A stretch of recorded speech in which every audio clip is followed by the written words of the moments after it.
लो भैया, वहाँ भूत का नहीं, वहाँ पर चुड़ैल का साया है। मैंने तो पायलों की आवाज सुनी है। अरे सुनील चचा, भूत चुड़ैल नहीं, वहाँ तो राक्षस है, राक्षस। मैंने देखा, मेरी गाय का दूध अपने आप निकलकर बर्तन में चला गया भैया, और फिर बर्तन हवेली में।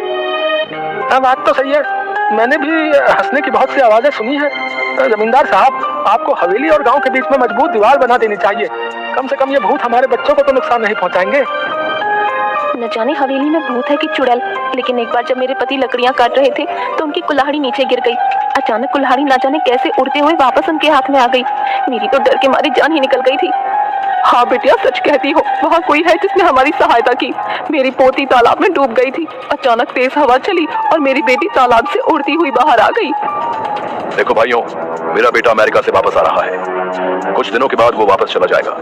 उसे इन सब घटनाओं के बारे में खबर नहीं होनी चाहिए। उसके जाने के बाद मैं ये दीवार पक्की करवा दूंगा। गांव के एक किसान का बेटा भीखू खाद लेने शहर जा रहा था।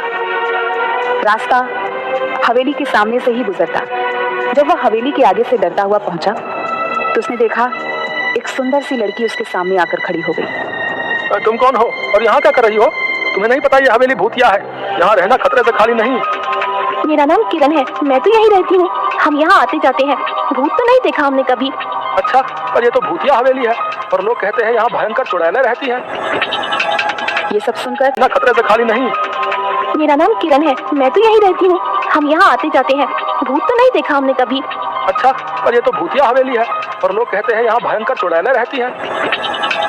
ये सब सुनकर भीखू मन ही मन डरने लगा। उसके दिमाग में यही चल रहा था कि जो कुछ भी आज तक उसने सुना वो सच है या झूठ। तभी किरण बोली, तुम्हें पता है मैं हवेली में ही रहती हूँ। अब ये क्या कह रही हो? पूरा गांव जानता है कि इस हवेली में भूत चुड़ैल रहती है। तुम चुड़ैल भूत जैसी चीजों पर विश्वास रखते हो? मैं फालतू में ही इतना सोच रहा हूँ। ये लड़की होकर भी नहीं डर रही। ये भूत चुड़ैल मन का वहम है, ये सच्चाई थोड़ी ना है। आओ तुम्हें मैं अपने बाकी लोगों से मिलवाती हूँ, इससे तुम्हारा डर हमेशा के लिए खत्म हो जाएगा। भीखू किरण के पीछे पीछे चलने लगा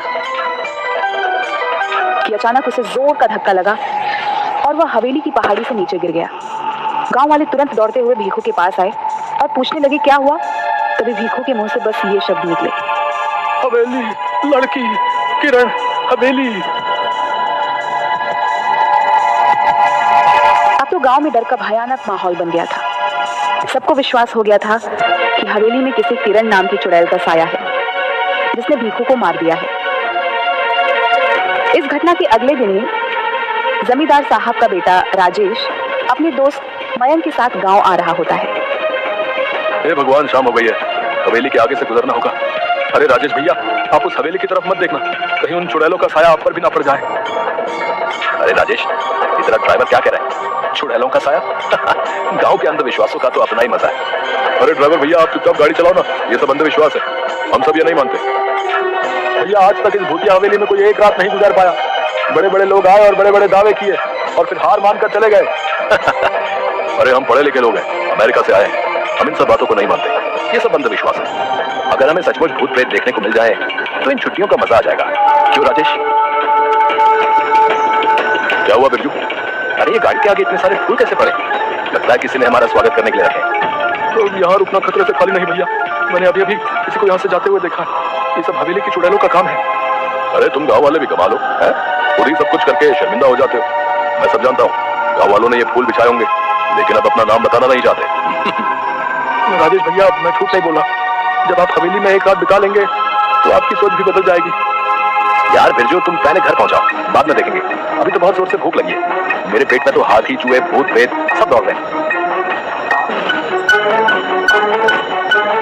कुछ ही देर में दोनों दोस्त घर पहुंच जाते हैं और आराम से सो जाते हैं। अगले दिन जब वह गांव घूमने जाते हैं तो फिर गांव वाले उन्हें हवेली के पास जाने से मना करते हैं। आखिरकार गांव वालों की सोच को बदलने के लिए राजेश और मयंक उस हवेली में एक रात बिताने का फैसला करते हैं। ये मैं क्या सुन रहा हूँ राजेश? तुम हवेली में जाना चाहते हो? अरे तुम्हारा दिमाग तो ठीक है, मैं तुम्हें कभी इसकी आज्ञा नहीं दूंगा। पिताजी हम अमेरिका से पढ़कर आए हैं, हम ऐसे अंधविश्वासों को नहीं मानते। वैसे भी वो हवेली बहुत पुरानी है, हम उसे हेरिटेज होटल बनाना चाहते हैं, करोड़ों की प्रॉपर्टी है। अरे चाचा जी, हो सकता है इस हवेली में कुछ लोगों ने कब्जा करने के लिए इस तरह की अफवाहें उड़ाई हों। हम हमेशा के लिए इन सब का समाधान कर देंगे। ठीक है, अगर तुम लोग नहीं मानते तो जाओ, लेकिन अपने साथ 2 गार्ड, बंदूक और सुरक्षा का सारा सामान साथ ले जाओ।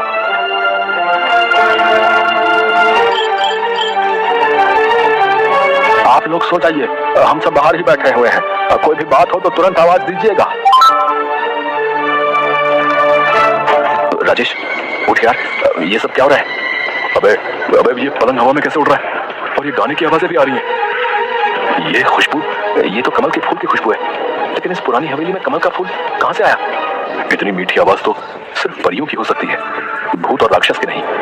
या फिर हम लोगों को डराने के लिए ये किया जा रहा है।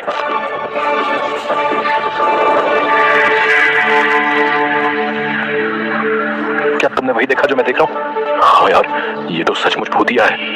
नहीं, हम यूं विश्वास नहीं कर सकते। मुझे तो लगता है कि ये कोई ऐसा बंदा है जिसे इस टाइप के हॉरर इफेक्ट के बारे में बहुत कुछ पता है। चलो हवेली की लाइब्रेरी में चलते हैं, कुछ तो मिलेगा। ये किताब दूसरी दुनिया की परियों की है, जो कभी कभी उस दुनिया से इस दुनिया में घूमने आया करती है। 150 साल पहले ये हवेली उन्हीं परियों का अतिथि गृह हुआ करता था, जहां पर वे अपना समय बिताने आया करती थी।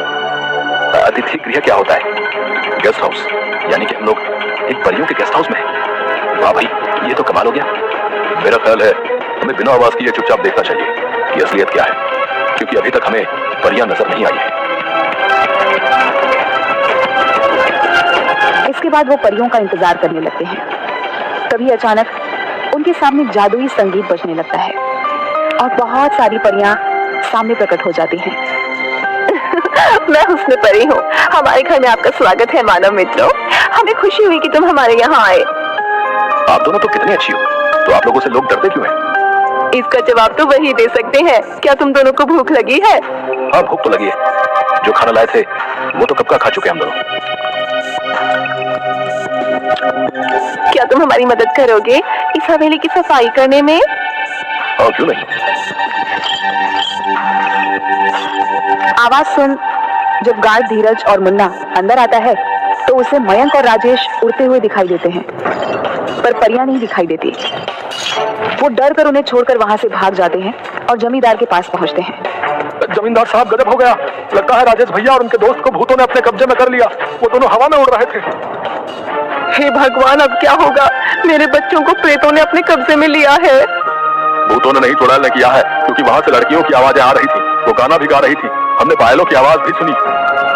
सभी गांव वाले बुरी तरीके से डर जाते हैं। मयंक और राजेश अगले दिन जैसे ही सूरज उगता है उन दोनों परियों को अलविदा कहते हैं। हम पर विश्वास करने के लिए धन्यवाद राजेश और मयंक, लेकिन गांव वाले हम पर भरोसा नहीं करते। इस हवेली से हमारी यादें जुड़ी हैं, इसलिए जब भी मन करता है तो कुछ वक्त बिताने हम यहाँ आ जाते हैं। लेकिन भीखू पर हमला तो सुबह हुआ था।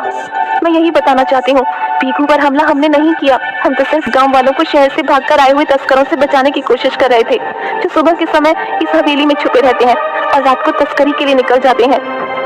परियां राजेश और मयंक को बताती हैं, उस दिन जिस दिन पहाड़ी से गिरकर मर गया, उस दिन परी उसकी रक्षा कर रही थी, लेकिन सिर्फ भीखू को ही दिखाई दे रही थी।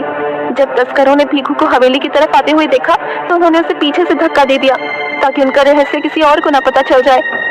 तो क्या तस्कर आपको नहीं देख सकते? नहीं, हमें सिर्फ वही देख सकता है जिसके आगे हम अपने आप को खुद दिखाना चाहें। हमने गांव वालों को तस्करों के बारे में बताने की काफी कोशिश की, लेकिन डरपोक गांव वाले हवेली में नहीं आए। आपको परेशान होने की कोई जरूरत नहीं है। आपने हमारे गांव की रक्षा के लिए इतने सालों तक हमारा साथ दिया है। आपकी सच्चाई हम सभी गांव वालों को बताएंगे और हम सभी गांव वालों के साथ अगले हफ्ते दीपावली मनाने यहाँ आएंगे।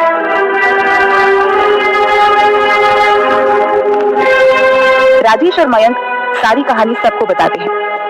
पुलिस को तस्करों की सूचना दे दी जाती है। पुलिस छापेमारी करती है और सभी तस्करों को गिरफ्तार कर लेती है। अरे आज तुम सब लोग अत्याचार हो। अब देखो इंस्पेक्टर टुंडे तुम लोगों के साथ क्या करता है। सबके नाक में दम करके रखा था। थानेदार साहब धन्यवाद वक्त से आने के लिए। आप इन सबको कड़ी से कड़ी सजा दिलवाइएगा। इन्होंने भीखू की हत्या भी की है। अरे ले चलो रे इन सबको गाड़ी में भर के। आप सब गांव वालों को अब इस हवेली से डरने की कोई जरूरत ना है। कुछ ना होता ये भूत प्रेत। समझदार बनो तुम सब राजेश और मयंक की तरह। गांव वालों को राजेश की बात पर भरोसा होने लगता है। दिवाली के दिन सभी गांव वाले हवेली की तरफ चल देते हैं। परियों ने पूरी हवेली को दीपों से सजाया होता है। हवा में आतिशबाजी होने लगती है। परियां सबके सामने प्रकट हो जाती हैं। परियों को देखकर सभी बहुत खुश होते हैं और उनके साथ मिलकर दिवाली मनाते हैं। इसके बाद सभी हंसी खुशी से गांव में रहने लगते हैं।